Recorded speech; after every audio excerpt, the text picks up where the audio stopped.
Hey guys, Odie here. Welcome to part 8 of Novena Diabolos. You know what we do? Let's just jump right into it. Retrieving last save point. As per usual. Is it frozen? Oh no. I finished my morning walk, having a look at the surrounding terrain. I'm looking for possible escape routes for myself.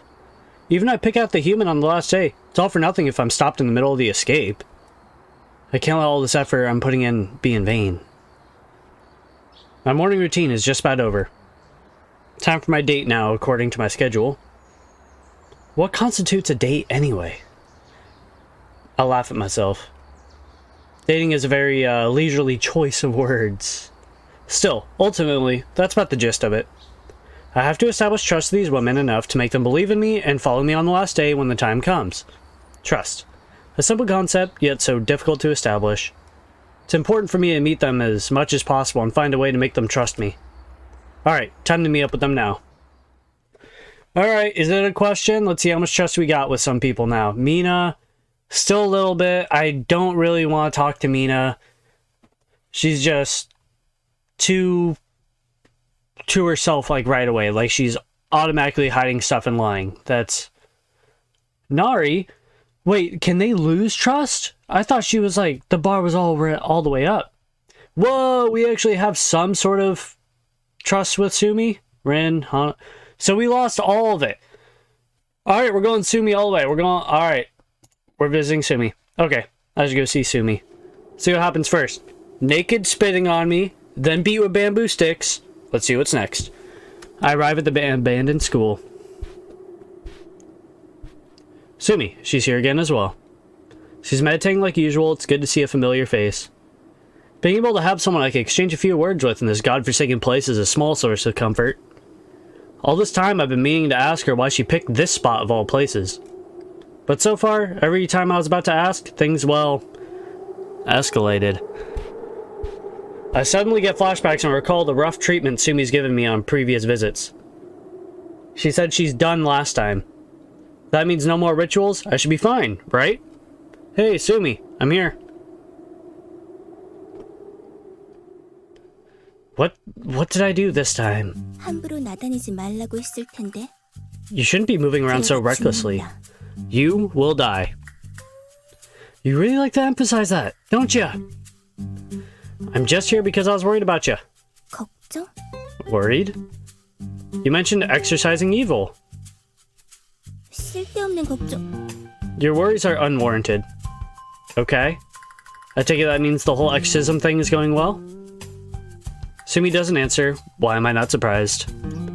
The sounds following my question, however, feel strangely different this time.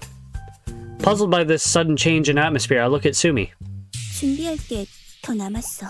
I have more preparations to make. Okay. I'm curious and would love to inquire further. But I have a feeling it would get me nowhere. I don't expect her to answer any of my questions anyway. Still, I get the impression that something else she had in mind didn't go quite according to plan.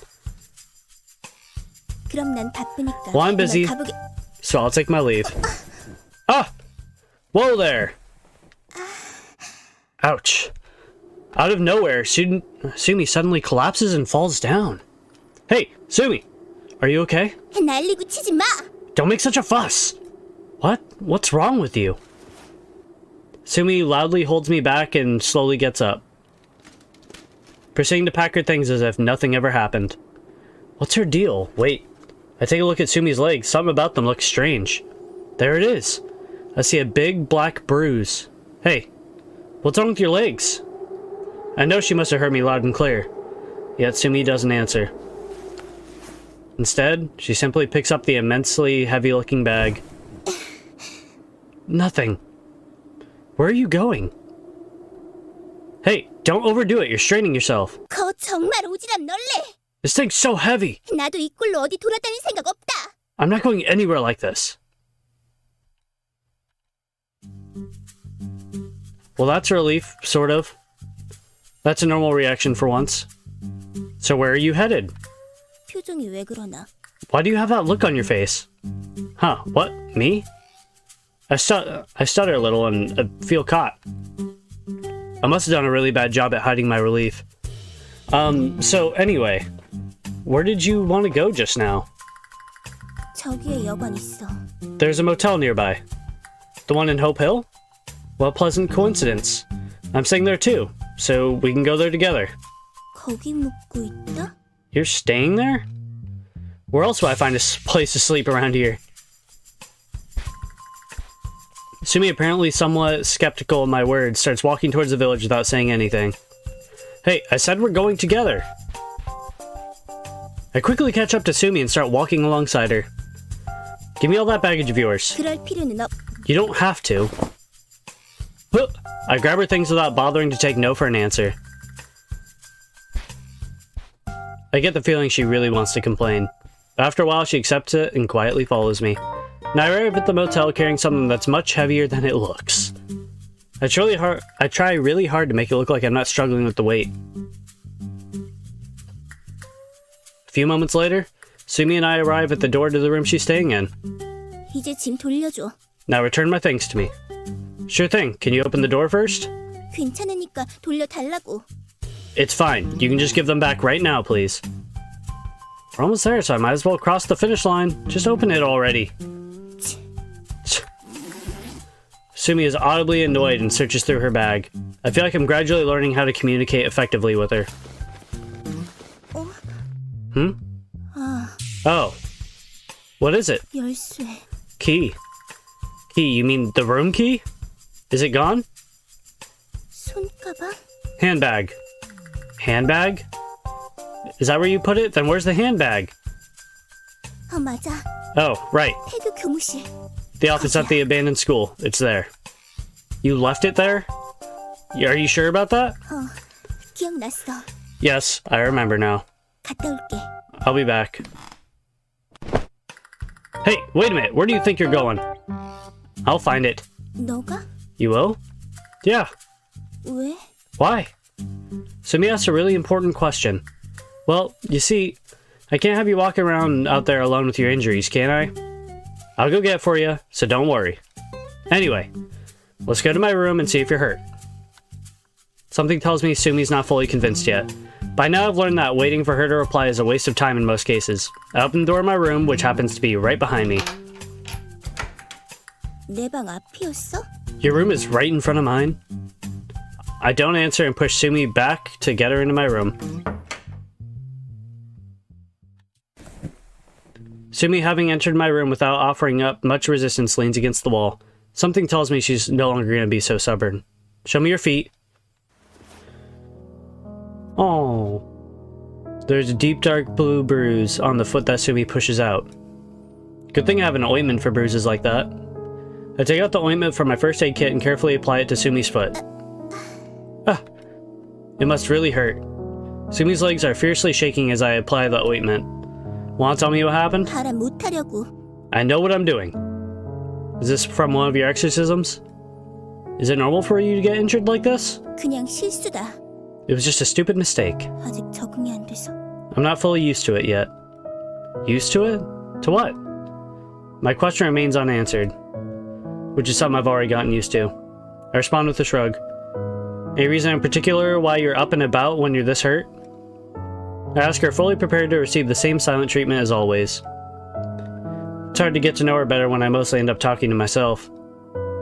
옆길을 몰아내야 하니까. Because I have to drive out the evil that lingers. The plague-spreading ghost? Yes, I have to get rid of it. 피치하지 않으면 안 돼. I'm possibly surprised that Sumi's briefly letting me in on what happened. I try not to show it openly, but I feel like I've gotten a little closer to Sumi without realizing it. Alright, that's that. I'm finished wrapping a tight bandage around the bruised areas I've treated with the ointment. I stabilize it with tape and look at Sumi. Sumi fiddles around with the bandage and looks at it with a mixture of curiosity and amazement. Then she looks back at me. 어디서 배운 거? Where did you learn to do that? School of life. It just happened naturally. 그게 무슨 소린데? What do you mean? Oftentimes in my field of work, I can't afford to take a rest when I'm hurt. That's why I need to know these things to keep moving. 바쁜 일인 모양이군. It sounds like you must be busy. That's a PD's life. Always busy, always on the move. And I'm proud of it. 이제 덜 아파. Hey, it already hurts less now. Don't start moving around just yet, though. I've only done some basic first aid measures. Something the 너 matter? 보기보다 착해? Are you kinder than you look? That's a... Was that supposed to be an insult? 아닌데? No. Well, anyway, I'll head to the abandoned school. You said the key's in your handbag, right? 교무실에. 빨간색이야. In the office room. It's red. Red handbag, office, got it. I'll come back soon. Lay low until then. 검고 긴 옷을 입은 사람들. Beware, 조심해. beware of those in long black robes. I'm sorry, what? Black robes? 그 사람들 공력이 엄청나. Yes. 너 따윈 상대도 안 돼. They possess great power. You're no match for them. 보이면 무조건 숨어. If you spot them, hide. Run away. Sumi sounds uncharacteristically caring. She's serious. I can tell by the look in her eyes. Black robes. Don't tell me. She's talking about them? Okay. If I see one, I'll hide. Promise. With these words, I leave my room. Time to head to the abandoned school.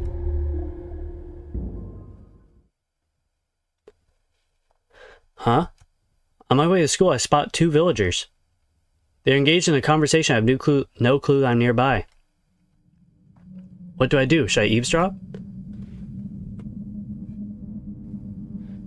I kind of want to see what's up with these villagers.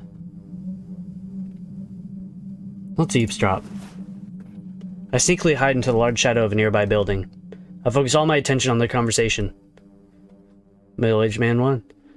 There's an abandoned school over that way. Abandoned? How come? Well, I had some business nearby, actually. I heard a sound, something awfully loud.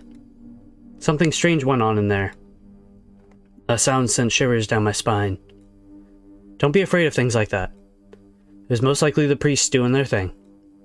People like us shouldn't pry. Let's just leave them alone. It's better that way. Let's get to work now instead of talking. The two men walk away. Does that mean something happened at the school? I stand there with a puzzled look on my face for a while, then keep walking. I guess I'll see for myself soon.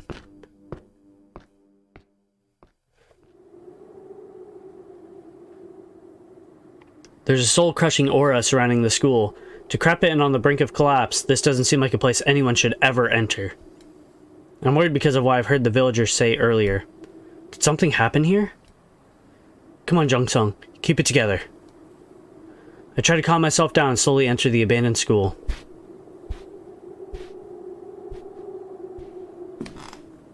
The school itself isn't actually that big, so finding the office that Sumi mentioned isn't too difficult. However, I'm sensing something dark and unsettling coming from inside the office.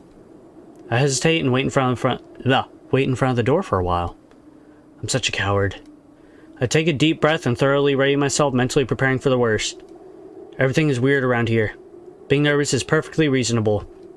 But I can't just stand still and wait for things to suddenly change. Determined, I open the door and step into the office. Whoa. This place is a mess. Ravage doesn't even begin to describe it. Shattered windows and scratches I can't quite place. Enough to make me realize something unusual happened here. Are these traces of Sumi's exorcism, I wonder? My eyes wander around the room. Ah, there it is. A red handbag. Just like Sumi said. I pick up the handbag and look inside. Sumi's right. There's a key with the number 303 on it. Thank God, lucky me. This went a lot better than I expected. I take another look around the office. Might as well check if there's anything else of interest here. I doubt there's anything, but... I mumbled to myself and started rummaging through the office.